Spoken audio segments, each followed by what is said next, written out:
इसको इंग्लिश में बोलते हैं ह्यूमन सेल। आप समझते हैं ह्यूमन सेल क्या है?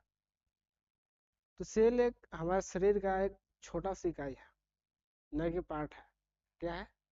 सेल हमारे शरीर का सबसे छोटी इकाई है। अब समझते देखिए, सेल है, सेल से बनता है, सेल के बाद आपको ऊतक बनेगा, फिर अंग बनेगा, फिर आपका शरीर का निर्माण होता है। तो आप समझते हैं कि आखिर सेल क्या है? सेल तो बता दिया आपको, हमारे शरीर का सबसे छोटी इकाई है। अब समझते हैं कि सेल जो सबसे पहले जो सेल का खोज किया गया था, कौन किया था? तो सेल का जो खोज किए थे, जिनका नाम था रॉबर्ट रॉबर्ट हुक। इन्होंने ही सबसे पहले कोशिका का खोज किए थे। लेकिन कैसा कोशिका खोज किए थे? तो मृत कोशिका। कैसा? मृत।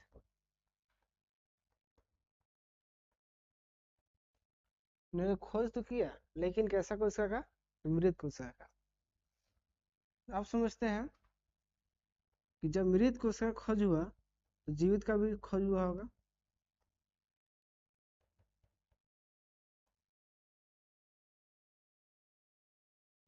तो जीवित कोशिका,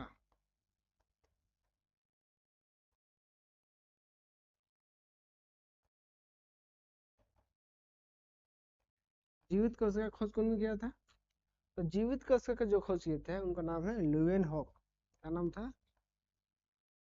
लुएन हॉक। क्या नाम था?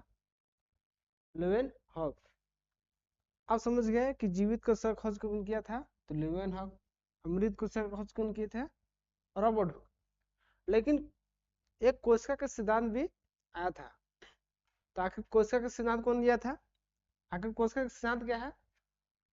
तो कोशिका का जो सिद्धांत है ये है, हमारे जो कोशिका है हमारे शरीर का रचनात्मक एवं क्रियात्मक अंग है। यानी कि मेरा जो शरीर है कोशिकाओं से मिलकर बना है। तो इसका जो सिद्धांत दिए थे, कौन दिए थे? कोशिका सिद्धांत। कोशिका सिद्धांत कौन दिए थे? स्लाइडेन एवं स्वान ने दिए थे। स्लाइडेन एवं स्वान। आप समझते हैं कि कोशिका बड़ा भी होती है, छोटा भी होता है और लंबा भी होती है। अब समझते हैं सबसे बड़ा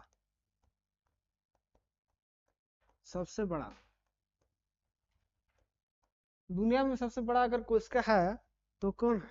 शुतुरमुर्ग का अंडा। शुतुरमुर्ग का अंडा है, शुतुरमुर्ग का अंडा। अब आती है छोटी सबसे छोटी। तो सबसे छोटी अगर कहा जाए तो है माइकोप्लाज्मा। क्या? माइकोप्लाज्मा। कौन है? माइकोप्लाज्मा। अब आते हैं सबसे लंबी। तो सबसे लंबी कौन हो जाएगा? सबसे लंबी। तो सबसे जो लंबी कोशिका है उसको बोलते हैं न्यूरॉन।